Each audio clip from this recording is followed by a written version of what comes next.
Hello everyone, I am Rishikesh with my team member Shivam Singh and Abhimanyu Kumar. We all are a student of BCA. We are here to present our project. This is our first project and most important, it is live project. So I kindly request you all to give us your valuable feedback that can help us to improve our project. आपके सामने एक login window खुला हुआ है। हमें login करने के लिए यूजर आईडी एंड पासवर्ड की आवश्यकता पड़ेगी। तो यूजर आईडी पासवर्ड के लिए हमें साइन अप करना पड़ेगा। चलते हैं हम लोग साइन अप विंडो पे। साइन अप विंडो पे आते ही हम लोग को ऊपर एक मैसेज दिख रहा है, welcome super admin, now you are can create sign up. क्योंकि फर्स्ट टाइम कोई भी साइन अप करेगा तो एज ए सुपर एडमिन होगा, इसलिए हम सुपर एडमिन के लिए साइन अप करते हैं।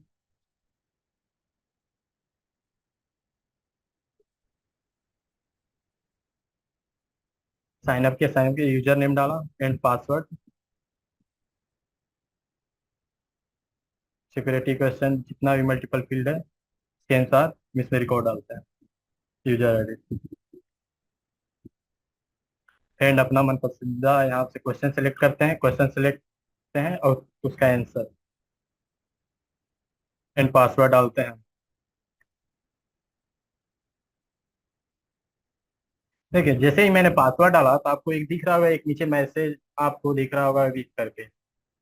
क्योंकि हम लोगों ने यहाँ वैलिडेशन लगाया हुआ है कि अगर कोई एक कैरेक्टर का कॉम्बिनेशन डालते हैं, जैसे मैंने नंबर डाला, नंबर डालते हैं यहाँ पे वीक दिख दिया, और नंबर के साथ मैं अल्फाबेट जैसे ही इसमें इनपुट कर रहा हूँ तो मीडियम दिखा रहा है, क्योंकि यहाँ पे दो नंबर का कॉम्बिनेशन है। और मैं जैसे मैं दो नंबर के कॉम्बिनेशन में कोई स्पेशल कैरेक्टर जैसे ही फिलअप किया तो स्ट्रॉन्ग पासवर्ड आपको दिखा रहा हूँ। मैं यहाँ पे पासवर्ड, मान लीजिए मैं यहाँ पे पासवर्ड डाल के आपको साइन अप करके दिखाता हूँ। मैंने यहाँ पे पासवर्ड डाला एंड कन्फर्म पासवर्ड डाल दिया। कन्फर्म पासवर्ड डाल के जैसे ही साइन अप पे क्लिक किया तो ऊपर आपको एक मैसेज दिखा, यूजर क्रिएटेड सक्सेसफुल, यानी मैं साइन अप कर चुका हूँ। तो जो मैंने साइन अप जिस यूजर आईडी एंड पासवर्ड के थ्रू किया था, मैं वो यूजर आईडी एंड पासवर्ड इस लॉगिन पेज पे डाल के लॉगिन करता हूँ। मैं यूजर आईडी डाला, एजेंट जो भी मैंने पासवर्ड डाला था वो यहाँ फिल करता हूँ, फिर उसके थ्रू मैं लॉगिन करता हूँ। देखिए, मुझे लॉगिन करते समय में कोई भी अप्रूवल की आवश्यकता नहीं थी, क्योंकि एज ए सुपर एडमिन था, तो सुपर एडमिन को लॉगिन करने के लिए किसी से अप्रूवल लेने की आवश्यकता नहीं पड़ी। अब मैंने तो एक सुपर एडमिन बना दिया, लेकिन मैं एक चाहता हूँ, एक एडमिन बनाता हूँ और एक यूजर, क्योंकि मुझे आगे मॉड्यूल में आवश्यकता पड़ेगी। तो मैं एक एडमिन बनाता हूँ, एक सुपर एडमिन। मैं फिर से साइन अप करते जाता हूँ। मैंने यहाँ पे एडमिन के लिए उसका यूजर नेम डाला, user ID and question select किया, और उस क्वेश्चन के अनुसार मैं उसका आंसर यहाँ पे फिलअप किया एंड मैं पासवर्ड फिलअप किया। देन कौन पासवर्ड कौन पासवर्ड डाल के मैं साइन अप कर लूँ। जिस यूजर आईडी एंड पासवर्ड के थ्रू मैंने साइन अप किया था, मैं फिर यूजर आईडी एंड पासवर्ड डाल के जल्दी से लॉगिन करता हूँ, क्योंकि मुझे एक यूजर भी क्रिएट करना है।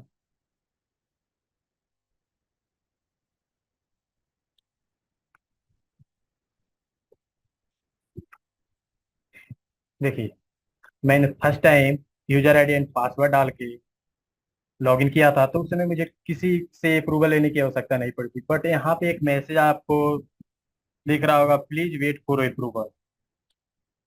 तो इसको अप्रूवल देने के लिए मुझे सुपर एडमिन के यूजर आईडी एंड पासवर्ड से लॉगिन करके इसे अप्रूवल देना पड़ेगा। तो मैं उसी यूजर आईडी एंड पासवर्ड के थ्रू लॉगिन करता हूँ एंड इस एडमिन को अप्रूवल देता हूँ।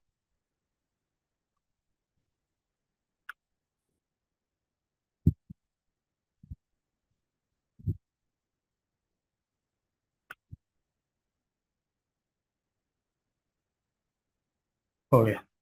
देखिए आप, अभी जिसमें एडमिन को यहाँ सिलेक्ट किया, और देखिए अभी ये इनएक्टिव दिखा रहा है, मैं इसको एक्टिव करता हूँ। इसका रोल अभी यूजर है, तो मैं इसको एडमिन करता हूँ, एडमिन करके मैं अपडेट करता हूँ। अपडेट करते ही अपडेट हो गया। मैं देखना चाहता हूँ कि क्या अपडेट हुआ है, तो शो रिकॉर्ड पे क्लिक किया।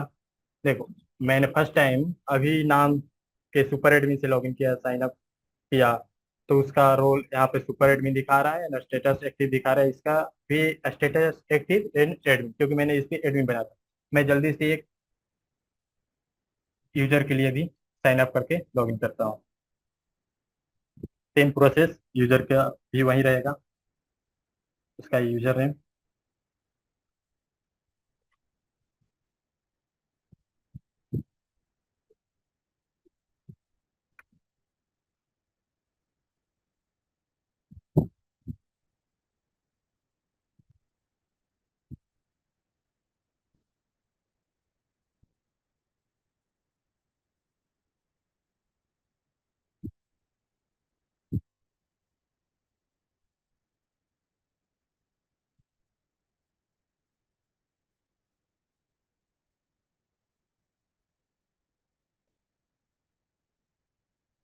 और यूजर आईडी एंड पासवर्ड के थ्रू मैं लॉगिन करता हूँ।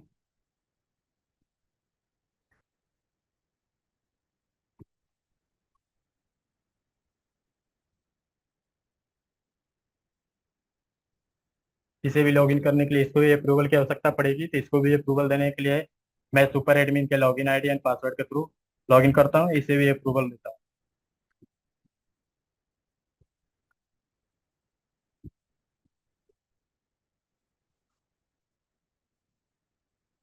ये भी लॉगिन हो गया। अब मैं इसको, इसका रोल देखिए, ये भी यूजर है, मैं इसको एक्टिव करता हूँ। इसका यूजर है तो इसको यूजर ही रहने देता हूँ, क्योंकि मैं एक सुपर एडमिन फर्स्ट टाइम जो लॉगिन किया था उसको सुपर एडमिन है, सेकेंड टाइम जिसको मैंने किया था वो एडमिन, इसको यूजर रहने देता हूँ, क्योंकि इसके आगे आवश्यकता पड़ेगी इसे यूजर आईडी है पासवर्ड के थ्रू जो लॉगिन किया था यूजर एंड एडमिन। तो रिकॉर्ड देखिए, तीनों का दिखा रहा है। फर्स्ट टाइम जो लॉगिन किया था super admin, second time admin and then user. अब जो ये तीनों दिख रहा है, इसमें जो सुपर एडमिन रहेगा उसको, जो ये डैशबोर्ड के थ्रू टोटल जितना भी पेज यहाँ दिख रहा है सब पे कंट्रोल रहेगा उसका। वो कुछ भी यहाँ से कर सकता है, किसी का रिकॉर्ड देख सकता है, किसी की डाटा, किसी का कितना अमाउंट बचा हुआ है। जो मेन रहेगा इसको मिनिमम फैसिलिटीज यहाँ से उपलब्ध कराई जाएगी। जो यूजर रहेगा यहाँ से कुछ सर्च कर सकता है, कुछ मिनिमम यहाँ से कुछ देख सकता है। अब ये तो हो गया। अब ये डैशबोर्ड पे आप देख रहे हैं, यहाँ से आप किसी भी पेज पे जो सुपर एडमिन रहेगा जा सकते हैं, एडमिन मेनू पेजों पे जा सकता है। इसके बाद मैं सेम प्रोसेस फॉरगेट पासवर्ड का है। आप यहाँ से मान लीजिए किसी कारणवश आप पासवर्ड भूल गए, तो यूजर आईडी पासवर्ड जो भी आप सिक्योरिटी क्वेश्चन डाले थे साइन अप करते समय वो यहाँ डाल के आप यहाँ से फॉरगेट पासवर्ड अपना जो पासवर्ड भूले यहाँ से नया पासवर्ड अपना क्रिएट कर सकते हैं। ठीक है, पासवर्ड क्रिएट कर सकते हैं। उसके बाद आप किसी प्रकार पासवर्ड अपना, मान लीजिए कोई पासवर्ड आप साइन अप करते समय में कुछ अपना मन पसंदीदा पासवर्ड नहीं डाले, आप अपना पासवर्ड चेंज करना चाहते हैं तो आप अपना पासवर्ड भी चेंज कर सकते हैं। इसके बाद मैं आपको एक कोर्स मॉड्यूल समझाता हूँ, क्योंकि आप किसी भी इंस्टीट्यूट या कहीं भी आप जाते हैं तो आप कोर्स में एडमिशन लेने के लिए आप वहाँ पे जो भी कोर्सेज उपलब्ध है उसमें आप कोर्स में इनरोल होते हैं। तो मैं एडमिन जो भी सुपर एडमिन था उसके user ID and password login करता हूँ एंड कोर्स टेबल पे जाके आपको कोर्स में इनरोल होकर दिखाता हूँ।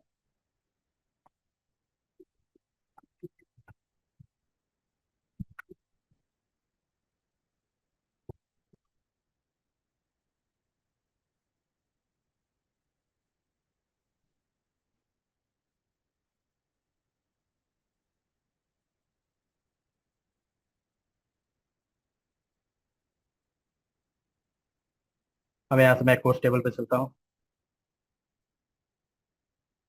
अब देखिए, आपके सामने एक कोर्स विंडो खुला होगा। यहाँ पे आपको दिख रहा होगा REPL C001 करके एक कोड जनरेट हुआ है। ये ऑटो जनरेट हो रहा है।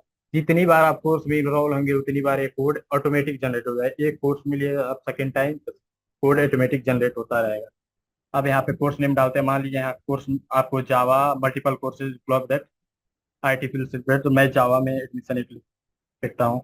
मैंने कोर्स नेम डाल दिया एंड कोर्स फी मान लीजिए 4500 इसका कोर्स फी है। एंड ड्यूरेशन इसका 45 आवर कर देते हैं। आप यहाँ से वन टाइम पेमेंट, आपको ओटीपी डिस्काउंट दिख रहा होगा, बगल में आपको रुपीज का सिंबल भी दिख रहा होगा। आप यहाँ से वन टाइम डिस्काउंट भी दे सकते हैं, कि आप मान लीजिए मैं यहाँ 20% डिस्काउंट मैं 20% डिस्काउंट दिया, तो 20% डिस्काउंट जो दिया जो ओरिजिनल जो मेरा प्राइस है उसमें से माइनस होके आपको डिस्प्ले कर दे रहा होगा रुपीज वाले बॉक्स में कि 900 रुपया डिस्काउंट हुआ। अब मैं वन टाइम डिस्काउंट देना नहीं चाहता हूँ, मैं 900 रुपया मान लीजिए डिस्काउंट देना चाहता हूँ, तो बगल में आपको परसेंटेज दिखा है, हाँ इतना परसेंटेज आपको डिस्काउंट होगा। तो मैं जावा कोर्स में इनरोल होता हूँ, मैं रिकॉर्ड सक्सेसफुल। मैं यहाँ 2-3 कोर्सेज में एडमिशन लेके रखता हूँ। देखिए मैंने पहला कोर्स जैसे ही एनरोल किया, सब ऐड करते ही मेरा जो ऑटो जनरेट कोड था वो 1 से 2 हो गया, तो मैं दूसरा सी कोर्स में इनरोल होता हूँ। एंड कोर्स फी मान लीजिए उसका 4,000, एंड ड्यूरेशन उसका 60 ईयर। सेम प्रोसेस जो मैंने समझाया था जावा कोर्स में इनरोल होते हैं कि हाँ ओटीपी एंड रुपीज का क्या रोल है, कि वन टाइम आप डिस्काउंट भी दे सकते हैं 20% या 10%, या आप पैसे में बता सकते हैं कि हाँ 900 या 1,000 रुपया डिस्काउंट है। तो मैं पहली बार आपको दिखाया था रुपीज में डिस्काउंट देके, मैं इसमें 20% डिस्काउंट देता हूँ एंड 4,000 का मेरा 20% डिस्काउंट 800 रुपया हुआ। मैं इसमें भी इनरोल हो जाता हूँ एंड कोर्स में। देखिए मैंने 2 कोर्सेज में इनरोल हुआ, मेरा 2 कोर्सेज जैसे ही मैं 2 कोर्सेज में इनरोल हुआ, मैं 2 कोर्सेज में एडमिशन ले लिया, तो मेरा 2 के बाद मेरा ऑटो जनरेट जो ऊपर कोड था, जो कोर्स आईडी, वो 3 हो गया। इसके बाद नेक्स्ट मॉड्यूल मेरे दोस्त ऋषिकेश समझाएंगे।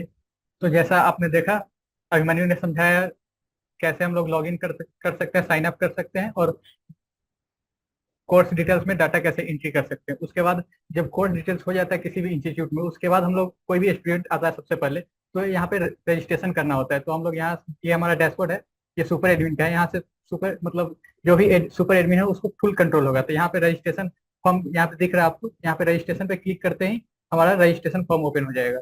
उसके बाद रजिस्ट्रेशन फॉर्म पे आप सबसे पहले देख रहे होंगे, यहाँ पे जो रजिस्ट्रेशन नंबर है वो R001 है, और इसका एडिटेबल भी ऑन है, मतलब यहाँ पे आप मॉडिफाई कर सकते हैं। तो ये सिर्फ सुपर एडमिन के लिए है, मतलब सुपर एडमिन के पास सारा कंट्रोल है, जितना भी कंट्रोल होना चाहिए मतलब टोटली वो कुछ भी चेंज कर सकते हैं। तो इसलिए यहाँ पे एडिटेबल ऑफ है, लेकिन जब आप यूजर या फिर एडमिन के आईडी से लॉगिन करेंगे तो ये ऑफ रहेगा। तो यहाँ पे R001 है वो अभी, ये भी ऑटो जनरेट है, ये खुद मतलब खुद ही खुद को इंक्रीज करेगा ये बार बार। उसके बाद यहाँ पे सबसे पहले नेम पूछ रहा है, तो मैं नेम यहाँ पे कर लेता हूँ, किसी का भी एडमिशन कर लेता हूँ। और यहाँ पे आप देख सकते हैं मैंने सब कुछ स्मॉल में लिखा है।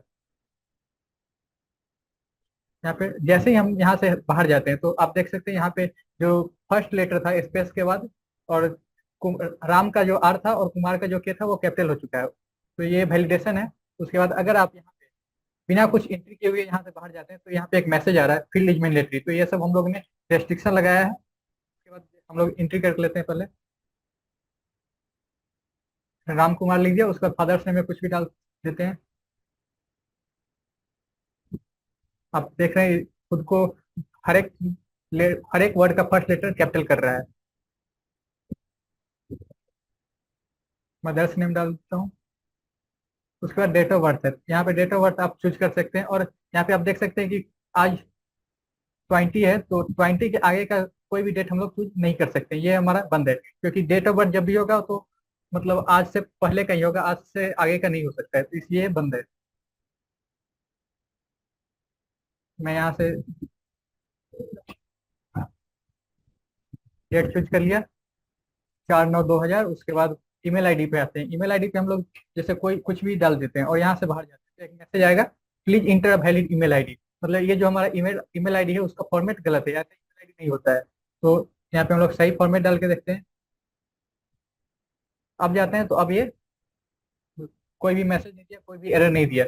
उसके बाद मोबाइल नंबर डालते हैं, तो मोबाइल नंबर में हम लोग यहाँ पे सिर्फ 10 डिजिट ही अलाउ होगा, जैसा आप लोग देख सकते हैं 10 डिजिट हो चुका है। अगर आप हम इसके बाद कोई भी डिजिट डालने की कोशिश करेंगे तो एक आवाज आप लोगों को सुनाई दे रहा होगा, बीप साउंड, जो कि अलाउ नहीं होता है कि इससे 10 से ज्यादा डिजिट आप इसमें डाल सकते। उसके बाद प्रोग्राम है। प्रोग्राम मतलब आप अभी फोन से प्रोग्राम मतलब कौन सा कोर्स अभी आप कर रहे हैं कॉलेज में या फिर स्कूल में, तो वो डालते हैं। तो मैं बीसीए कर रहा हूँ तो मैं बीसीए डाल देता हूँ। उसके बाद आप अपना ब्लड ग्रुप यहाँ सेलेक्ट कर सकते हैं, मैं एबी कर देता हूँ। उसके बाद यहाँ पे आप कॉलेज नेम कर सकते हैं,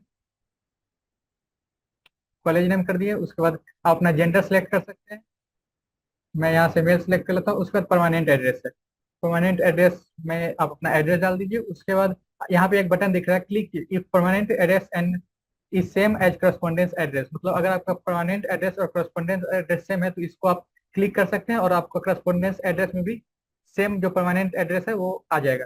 नहीं तो अगर आपका डिफरेंस है तो आप अलग डाल सकते हैं।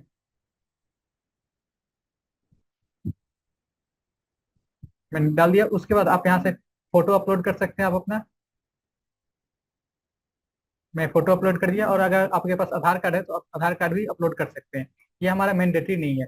और एक और चीज दिखाना है, जैसे जिसमें भी ये रेड स्ट्रिक लगा हुआ है उसको अगर हम लोग खाली छोड़ करके सबमिट पे क्लिक करते हैं तो एक मैसेज आएगा, please fill all the mandatory fields, मतलब आपने कोई फील्ड छोड़ा है। और इस पे क्लिक करने के बाद आपको दिख जाएगा कि कौन सा फील्ड आपका छूटा हुआ है। तो मैं यहाँ पे डाल देता हूँ।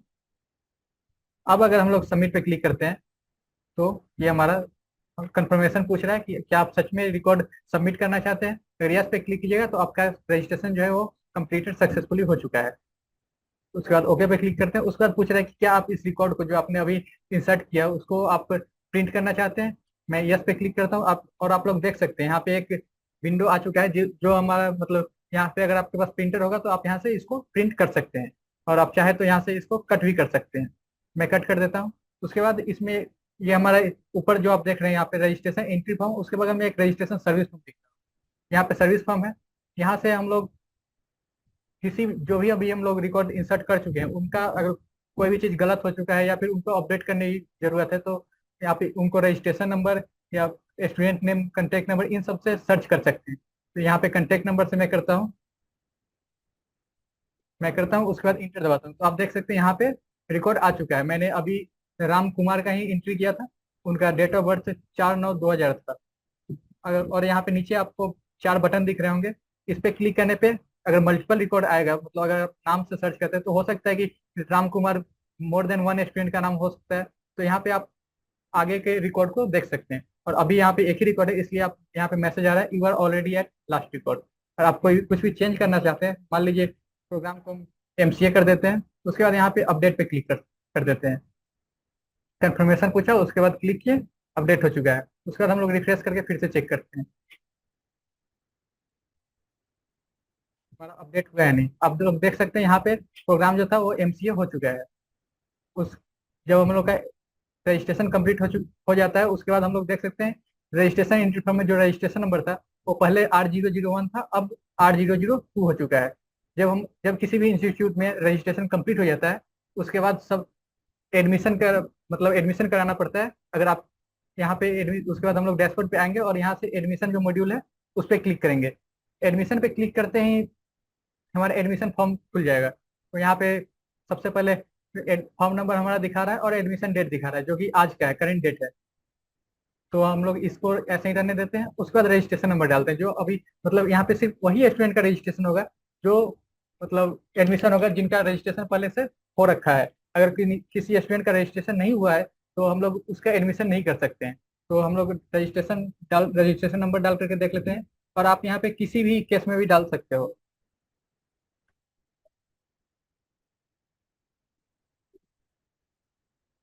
ये हमारा रजिस्ट्रेशन नंबर था। उसके बाद सॉरी रजिस्ट्रेशन नंबर गलत हो गया, यहाँ पे BR01 था। यहाँ पे रजिस्ट्रेशन नंबर डालते हैं, यहाँ पे देखिए स्टूडेंट नेम आ चुका है। उसके बाद हम लोगों ने कोर्स जो हम शुरू में जो अभिमन्यु ने बताया था कि यहाँ पे सिर्फ जो कोर्स डिटेल्स जो हम लोग एंट्री किए थे वहां से जितने भी कोर्स एंट्री किए थे उन सब का रिकॉर्ड यहाँ पे हम लोग को शो करेगा। जैसे जावा और सी ने उन्होंने एंट्री किया था तो यहाँ पे जावा और सी दिखा रहा है। जैसे ही जावा पे क्लिक किए तो हमारा नीचे देखिए जावा आ चुका है और इसमें से जावा हट चुका है ताकि गलती से सेम कोर्स दोबारा मतलब क्लिक ना हो जाए इसलिए।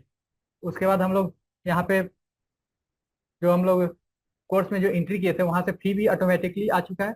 उसके बाद यहाँ पे आपको देख रहा है इंस्टॉलमेंट है ओटीपी। ओटीपी क्लिक करते ही यहाँ से वन टाइम पेमेंट जो है वो भी आ चुका है, कितना आपको डिस्काउंट मिलने वाला है। और उसके बाद यहाँ से हम लोग सबमिट करते हैं। सबमिट करते ही यहाँ पे कंफर्मेशन पूछेगा, उसके बाद रिकॉर्ड इंसर्टेड सक्सेसफुली। उसके बाद फिर से ये पूछ रहा है क्या आप इसको प्रिंट करना चाहते हैं? मैं अगर यस पे क्लिक करूंगा तो ये विंडो ओपन करेगा और आप यहाँ से इसको प्रिंट कर सकते हैं, लेकिन हम अभी प्रिंट नहीं करेंगे। उसके बाद इसमें भी सेम सर्विस फॉर्म है, यहाँ से आप रजिस्ट्रेशन नंबर के थ्रू या फिर स्टूडेंट नेम के थ्रू या एडमिशन नंबर के थ्रू सर्च कर सकते हैं। तो यहाँ से मैं सर्च करके दिखाता हूँ रजिस्ट्रेशन नंबर के थ्रू, BR0123R0001 एंट्री किया और यहाँ पे देखिए रिकॉर्ड आ चुका है। यहाँ पे टेबल के फॉर्मेट में आ रहा है क्योंकि यहाँ पे हमारी रिक्वायरमेंट ऐसे ही थी, और इसको आप चाहे तो रिसाइज करके भी देख सकते हैं कि हमारा रजिस्ट्रेशन नंबर क्या है। तो ये सेम रिकॉर्ड है, यहाँ से आप सेलेक्ट करके यहाँ पे आप अपडेट कर सकते हो और कुछ भी चेंज करना चाहो तो। जैसे मैं 90 कर देता हूँ और इसको सेलेक्ट करके यहाँ से सेलेक्ट कर लेंगे और इसको अपडेट पे क्लिक करेंगे और रिकॉर्ड जो है हमारा अपडेट हो जाएगा। उसके बाद जब एडमिशन कंप्लीट हो जाता है तो स्टूडेंट को जब एडमिशन कंप्लीट होगा तो उसके बाद वो फी अपना जमा करेगा, उसके बाद हम लोग मनी रिसिप्ट भी उसे देंगे। तो मनी रिसिप्ट के लिए हम लोग मनी रिसिप्ट का एक मॉड्यूल है, वहाँ पे हम लोग फॉर्म नंबर डालेंगे। तो वहाँ पे हमारा फॉर्म नंबर था 23A001। यहाँ से जैसे ही हम लोग बाहर आए तो यहाँ पे जो भी स्टूडेंट 23A001 से जितने भी रिकॉर्ड थे उनका जो भी डिटेल्स था वो आ चुका है कि कितना पेबल अमाउंट है, उनका इंस्टॉलमेंट डेट आप फिक्स कर सकते हैं कि वो अगर पूरा फी जो है वो एक बार में नहीं देना चाहते हैं तो उनका नेक्स्ट इंस्टॉलमेंट कब है, तो मैं 31 कर देता हूँ उनका नेक्स्ट इंस्टॉलमेंट। उसके बाद यहाँ पे कोई भी यूजर आएगा तो उनका हो सकता है कि वो उनके पास कैश में हो या फिर चेक में, यूपीआई में, किसी भी मोड में पेमेंट कर सकते हो। तो यहाँ पे मैं कैश और यूपीआई दोनों कर देता हूँ। 3000 अगर हम कैश में कर देते हैं और यूपीआई में 1000 कर देते हैं तो नीचे आप लोग देख सकते हैं ये अमाउंट जो है कैलकुलेट करके इधर भी आ चुका है और यहाँ पे अमाउंट इन वर्ड्स भी आ चुका है और डीज अमाउंट भी दिखा रहा है कि अभी हमारा कितना अमाउंट बाकी है, 410 रुपीज अभी बाकी है। उसके बाद यहाँ पे इसे रिसिप्ट को कौन जो है वो एक्सेप्ट कर रहा है उसका नाम हम यहाँ पे दे सकते हैं। तो मैं अपना नाम देता हूँ, यहाँ पे नाम दे दिया। उसके बाद यहाँ पे सबमिट पे क्लिक करते हैं, कंफर्मेशन पूछा, उसके बाद हमारा पेमेंट सक्सेसफुल हो चुका है। यहाँ पे पेमेंट सक्सेसफुल होते हैं यहाँ पे फिर से पूछ रहा है कि आप इस रिकॉर्ड पे प्रिंट करना चाहते हैं, क्योंकि हमें स्टूडेंट को देना भी पड़ता है कि जो स्लिप है वो, तो यहाँ से आप प्रिंट कर सकते हैं। और यहाँ पे आप लोग देख सकते हैं कि सेम रिकॉर्ड है जो हमने अभी इंसर्ट किया था, यहाँ से कट कर लेते हैं। उसके बाद इसमें भी आप देख सकते हैं सर्विस फॉर्म है, यहाँ पे भी आप सेम चीज जो है रिसिप्ट नंबर और एडमिशन नंबर के थ्रू सर्च कर सकते हैं स्टूडेंट का रिकॉर्ड और यहाँ से भी अपडेट या डिलीट कर सकते हैं उस। तो यहाँ पे सेम है सब कुछ पहले की तरह। उसके बाद जो नेक्स्ट मॉड्यूल आता है मनी रिसिप्ट के बाद, वो होता है कि अगर कोई स्टूडेंट अपना फी जो है टाइम पे पेमेंट नहीं किया है या फिर आज किनका किनका इंस्टॉलमेंट डेट का लास्ट है, मतलब आज जिनको फी जमा करना है वो अगर चेक करना है तो इंस्टॉलमेंट जो चेक इंस्टॉलमेंट है वो है, तो वो मॉड्यूल आपको शिवम एक्सप्लेन करेंगे। हाय गाइस, जैसे मेरे दोस्त ने बताया है कि क्या क्या इसमें मॉड्यूल है और कैसे कैसे वर्क हो रहा है। तो जस्ट उसके बाद एक मॉड्यूल आता है रिमाइंडर फॉर्म, दैट मीन्स कि चेक इंस्टॉलमेंट आता है। जैसे कि हम लोग यहाँ एक ओपन कर सकते हैं। जैसे यहाँ पर रेंज दिया हुआ, हम लोग चाहे तो रेंज में भी चेक कर सकते हैं और चाहे तो हम लोग कर सकते हैं, चाहे हम लोग किसी स्पेसिफिक डेट पर भी सर्च कर सकते हैं। अब इंस्टॉलमेंट रिमाइंडर फॉर्म क्या है? मान लीजिए कि कोई स्टूडेंट ने कल एडमिशन लिया, उसने कलर इंस्टॉलमेंट पर लिया है तो उसका इंस्टॉलमेंट बनेगा। तो आज उसका इंस्टॉलमेंट डेट है या फर्स्ट वीक में इंस्टॉलमेंट डेट है कि नहीं प्रीवियस में, ये सब हम लोग चेक कर सकते हैं। जैसे कि यहाँ पर हम लोग देख सकते हैं कि आज का डेट है। चलिए हम लोग देखते हैं कि आज के डेट का रिकॉर्ड है कि नहीं। तो हम लोग देख सकते हैं कि आज का डेट का रिकॉर्ड इंस्टॉलमेंट डेट में अवेलेबल है। अगर हम लोग फ्रॉम डेट का हम लोग कर देते हैं, ये आपका फ्रॉम डेट है 4 से लेकर 20 तक। अब हम लोग देखते हैं रिकॉर्ड फेच कर रहा है कि नहीं। देख सकते हैं कि एक ही रिकॉर्ड फेच हो रहा है। अब हम लोग 2 को क्या कर देते हैं कि आज से हम लोग कम कर देते हैं।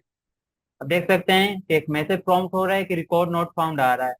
अगर मान लीजिए हम लोग फ्रॉम डेट को ही हम लोग 19 से, डेट मीन्स की 2 डेट से बड़ा कर देते हैं। उसके बाद हम लोग जैसे ही देखेंगे तो एक मैसेज आएगा कि from date must be before to date. That means कि हम लोग जो भी फ्रॉम डेट है हमेशा 2 डेट से छोटा ही होना चाहिए। बेसिकली ऐसा ही होता है, फ्रॉम से 2 हम लोग जब भी लेते हैं तो फ्रॉम हमेशा 2 से छोटा ही होता है। साथ में यही सब रिकॉर्ड है, ये रिमाइंडर फॉर्म है। इसके बाद जैसे हम लोग देखेंगे book detail.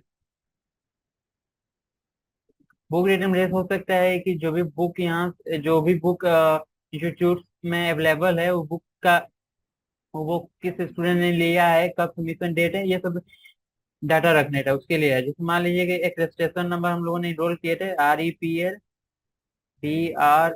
01 23rd R000 after focus lost हम लोग देख सकते हैं कि इससे रिकॉर्ड से रिलेटेड स्टूडेंट नेम का रिकॉर्ड अवेलेबल हो जाएगा। नाउ मान लीजिए वो स्टूडेंट ने जावा का बुक लिया है, जावा में कोर जावा लिया है, साथ में वो ऑथर का नाम है ऋषि एंड पब्लिकेशन नाम अभी। ओके, इशू डेट तो हमेशा आज का ही होगा। ये भी हो सकता है कि कोई स्टूडेंट आज नहीं लिया और कल कल लेना चाहे। और जो भी इसमें वैलिडेशन है आप लोग देख ही सकते हैं, पिछले पे जैसा ही है। जैसे हम लोग देख सकते हैं यहाँ पर हम अभी में लिखते हैं तो फर्स्ट वाला कैपिटल हो जाएगा। देख सकते साथ में सबमिशन डेट कब का देना है, सबमिशन डेट भी पहले नहीं होना चाहिए।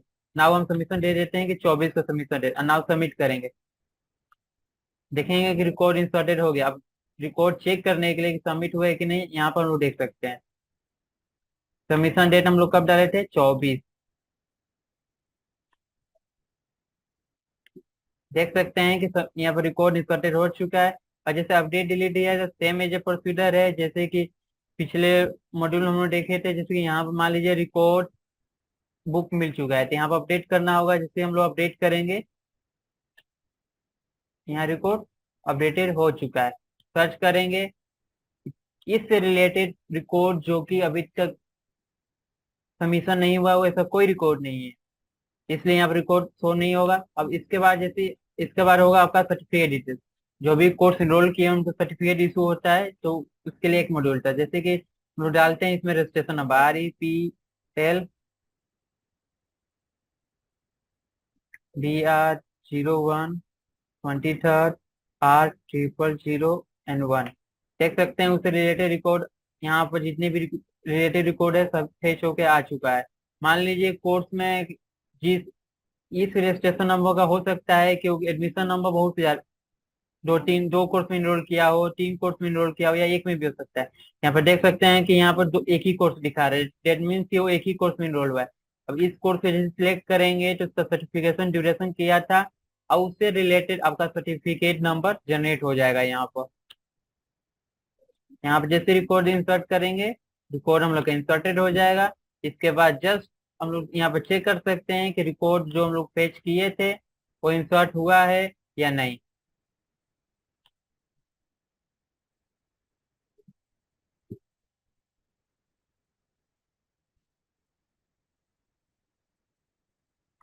देख सकते हैं इस रिलेटेड रिकॉर्ड अवेलेबल है यहाँ पर।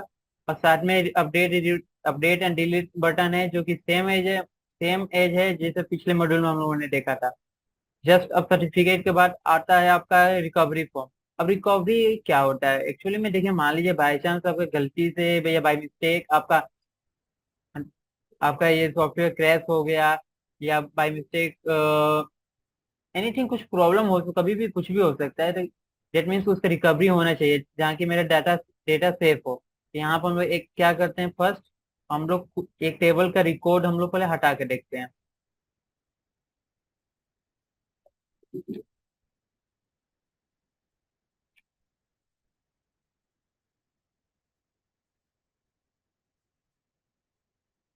देख सकते हैं कि हम लोगों ने अभी बुक डिटेल्स का रिकॉर्ड ट्रंकेट किया था। नाउ हम लोग अब बुक डिटेल्स में देखते हैं क्या कोई रिकॉर्ड है।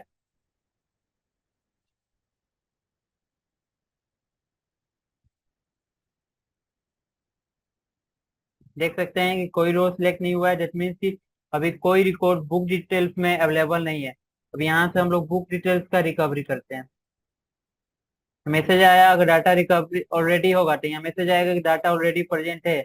अगर डाटा ऑलरेडी प्रेजेंट नहीं है तो यहाँ पर दिखाएगा कि डाटा रिकवरी सक्सेसफुल हो चुका है। जैसे कि हम लोग दूसरे के करेंगे, record is available, it means कि उसका पहले से डाटा है। अब लोग यहाँ पे चेक करते हैं क्या रिकवरी सक्सेसफुल हो गया है, तो देख सकते हैं इससे रिलेटेड हम लोग का रिकॉर्ड फेच होके आ चुका है, दैट मीन्स की रिकवरी हो चुका है। Thank you guys.